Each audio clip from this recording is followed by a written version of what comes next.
Okay, so, remember the internet in the early 2000s?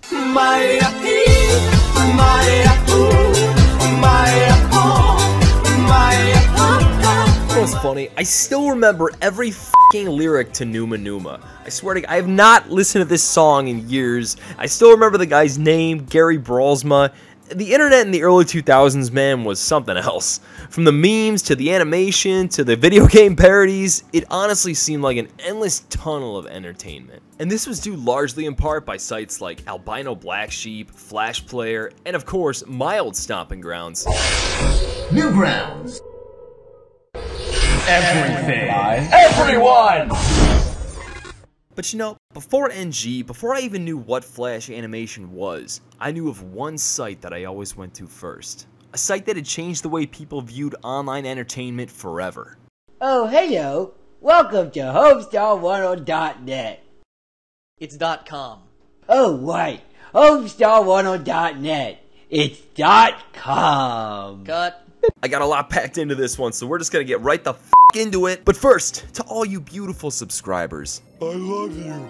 And to all you not subscribed, you what? Feel free to explore my other content. You know, we're all about bands, shows, alternative content, etc. And I'm still kind of building myself up here on YouTube, so it'd mean the world to earn your patronage. But enough of all that. What was I talking about before? Early 2000s internet entertainment? You don't have it? Thanks anyway. F you.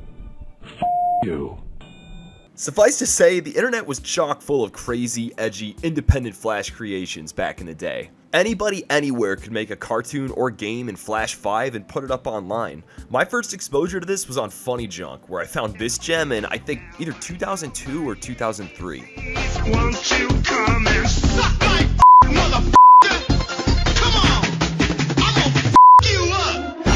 I remember I put that one on at the computer lab at school back when I was 9 and got a phone call home, so that was a real fun time. You gotta remember though, in the early 2000s, animation, let alone any kind of entertaining full-length content, was far much less prevalent compared to today. Mainstream culture as we know it wasn't influenced by the internet quite yet, so there were no real household names, and as a result, anyone active online back in those days will tell you, it was like the Wild Wild West. And if you met someone in real life who got the same reference you did, be it from some old video or OG meme, you were like, oh yeah, you know.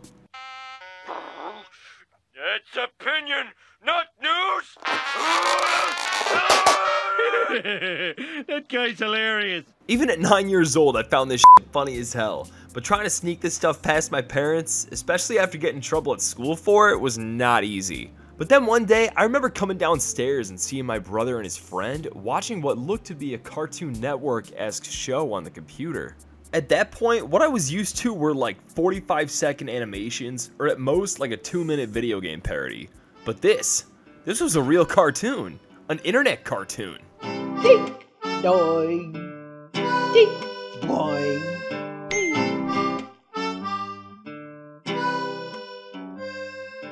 Hey, stupid! I bought you this stuff. Oh, I bought you this veggie bogle. Oh, thanks, Homestar. Maybe I sound brash admitting this, but f it. I would not be here talking to you had it not been for HomestarRunner.com. No shit, it was my first real exposure to an independent internet cartoon, which led me to Newgrounds and subsequently inspired me to learn Flash and then Claymation and really just find a place in the online creative space. And remember, this is 2003. It's not like the online creative space was anything like it is now, not even anywhere close. Learning animation as a 9-year-old, you had to go to like your school library to figure that shit out. Or if you knew how to work the internet, do a damn good job Googling. Which I remember doing so on Homestar Runner at the time, then discovering it was made in Flash, a computer program I could practically teach myself to use. It was like a fucking light bulb went off in my head. I couldn't believe you could use Flash to make something like this, compared to what I was used to seeing. I actually had a dream that my life was enjoyable.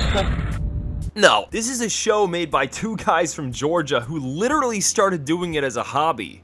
In January of 2000 is when we put the website up and had like a couple cartoons and a couple games just to like learn Flash and show our friends, and weren't really set out to, you know, to be an internet whatever, you know, cartoon or phenomenon or whatever. When I try to think about what made Homestar Runner feel so special at the time, my first thought is Stinko Man. Alright, more specifically, characters, man. That's what it's all about. You OGs know my favorite Tarantino line. And it reigns true for any series. Your character tells the story. And lordy lord knows, the Homestar Runner universe had plenty of characters. Homestar Runner, Bubs, Coach Z, the King of Town, Marzipan, Pom Pom, Strong Bad, Strong Mad, Strong Sad, the Poopsmith, and my personal favorite, the Cheat. Each with their own distinct looks and eccentricities. And even listing out all those, just scratching the surface. The premise of each tune was always simple, whether it's teaching Coach Z how to say the word job, Oh, job. Oh, job. Homestar doing a commercial for Fluffy Puff Marshmallows, Take 6. Action. Before I drink something, oftentimes I eat something too. 13. Action. What did you say? Action. Yeah, okay. Anime Strong Bad fighting an old-timey Homestar, Ah, my eye! It's like my eye! It hurts so bad! or just good old-fashioned trick-or-treating. Oh, a fun-sized candy bar. Tell me this. What's fun about eating less candy? Maybe if you gave me an entire bag of them, it would be fun. The only fun I'm gonna have with this thing is smearing it all over your door when I leave. Trick or treat, I guess. One thing that really stuck out to me with Homestar is that it had a very slight edge to its writing, in that it was more mature than what I was watching on Cartoon Network and Nickelodeon, but much less coarse than the shit I was watching on Newgrounds. Oh, hey, look at me, Mr. C. I'm getting down. Hey, Terminator, you big stiff steroid-using motherfucker. You seen my bag of Cheetos anywhere? It was awesome, because this was also the time my parents started cracking down on my internet activity. Because keep in mind, in the early 2000s, cartoon censorship was a big thing. You had maturity ratings in place for movies, TV, video games. Hell, even Newgrounds had their own maturity rating system, which most people just slipped right through. Because remember, it was the internet, man, in the early 2000s. It's the wild, wild west. All bets are off. Homestar Runner, however, felt like the perfect segue between kid humor and that more mature, older kid humor that I found myself so drawn to. Let's see what we got in here. Nope, he's not here. Though I see he has been cheating on his New Year's resolution. Will you put that freaking sandwich down? I should maybe make some crappy Xeroxes of that thing and sell it over at Bubs's. No, he's behind the box. No, look, he's not even behind the box. He's barely obscured by the box. Look, the cheat is behind the freaking box! He's behind the box! I'll kill you! I'll kill all of your dogs! I mean, sure, it might sound menial, references to beer, cigarettes, words like crap and freaking, like they're fucking swears. Dumb as it may sound, being able to watch Homestar made me feel like I was one of the older kids. I felt a certain relatability to it, which only intensified after watching their interview with G4 TV, seeing who the creators really were. It's about time you guys, came to the house here and put me on TV. I don't know what's been keeping you this long. My luscious abs have been here waiting for you and the ladies. Matt and Mike Chapman, the Brothers Chaps, two dudes from Georgia who just started doing it for fun one day. They grew up making comics and Super 8 films together and originally used the idea of Homestar for a children's book, which was actually meant to parody the state of kids' books at the time. Then they brought him into Mario Paint, then Flash. So, this is Stinko Man, and he's just been shot in the eye with a pea shooter by old-timey Homestar. Well, folks, you know what that means. Now I'll do a dance. This right here felt like another light bulb moment, because you could see Mike in Flash doing exactly what I was trying to do, but with characters who are developed and well drawn. And then there's Homestar, who is supposed to be the good athlete, and he could just, I guess maybe, I don't know, since he's just Homestar Runner, and Runner is in his name, it's like, well, what does this guy need his arms for? He's wrong. It's in his name, you know what he does. If you came over here and hung out with me and Mike while we're working for a couple days, you'd just be like, what do you guys do? You're making money at this? What are you doing? So it's pretty awesome. It's pretty crazy looking back now, because even just scrolling through Wikipedia, you can see just how far these guys have come in the world of TV and animation. From Matt voicing an episode of C-Lab, to the Aquabat Super Show, to Gravity Falls, to f***ing Yo Gabba Gabba. I wouldn't want to f Tootie. She's a dyke, you can tell. But Fufa, man, I bet she's got some sweet strange. One thing I also love, they're both Nintendo ride or dies. Nintendo men all the way. Got a GameCube over there with the Game Boy adapter on it and everything, so we're, you know, as long as they're making Zelda games and Metroid and Mario games, I'm going to be buying them. There was this one time when I hooked up my lawnmower to my Nintendo. And after that, I got the high score every time. This was exactly the spot I strived to be in when I was 11. Making animation from a hobby that may turn into something greater. But in the meantime, I'll chill and play N64. Fuck it. Because at the end of the day, I just don't want this shit to feel like it's work.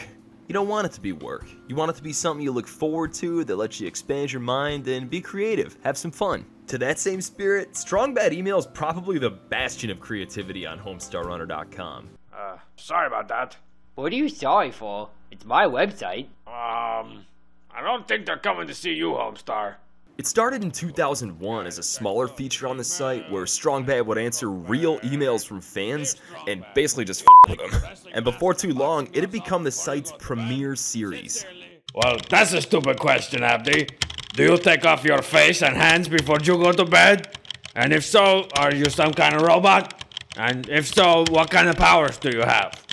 Do you use them for good or for awesome?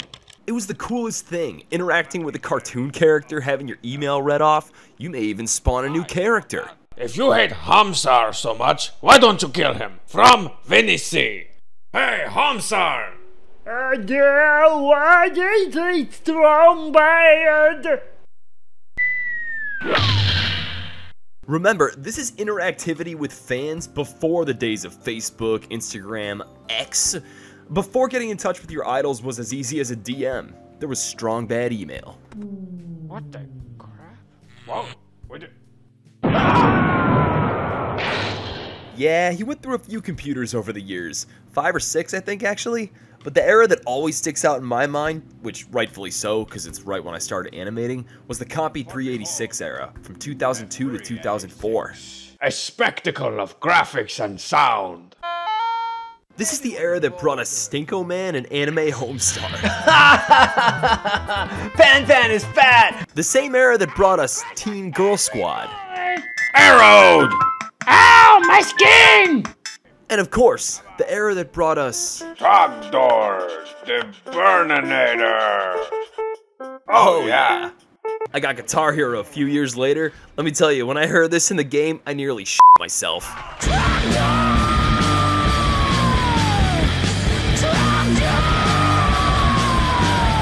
I was flabbergasted. I couldn't believe a song referenced from an internet cartoon that I figured really nobody else knew about. It was so niche. The fact that it was on a big mainstream video game, it felt crazy. Clearly, one of their developers, along with the folks at G4, were big fans of Homestar Runner. And wouldn't you know it, the fellas in the band They Might Be Giants were big fans too.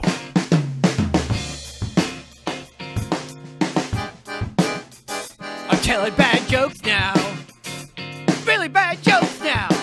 These were the same dudes who did the theme song for Malcolm in the Middle, and here they were, hanging out with Puppet Homestar. This felt so out of place in the best way possible back then.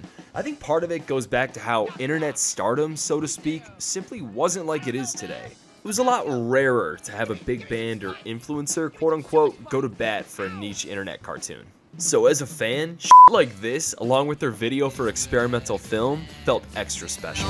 Yeah, you're all gonna be in this experimental film, and even... Looking back now, over 20 years later, I think my biggest takeaway from Homestar has to be these crummy little animated bits. Powered by the cheat. He was always my favorite character on the site, cause I could relate to him. He made his own cartoons, and he's got a gold tooth.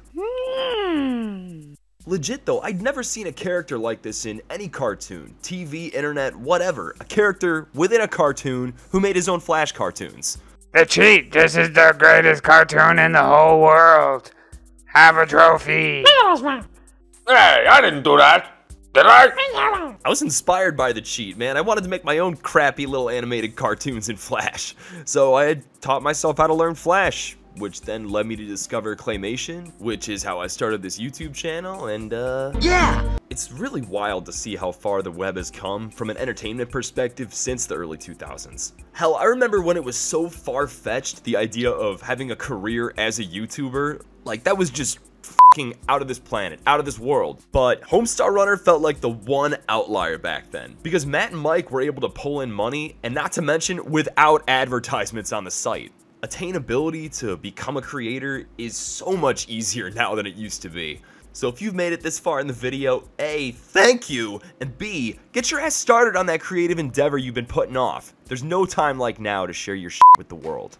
On that note, I gotta hop on to the next video, guys. It's on the greatest scene core band of all time, so be on the lookout for that.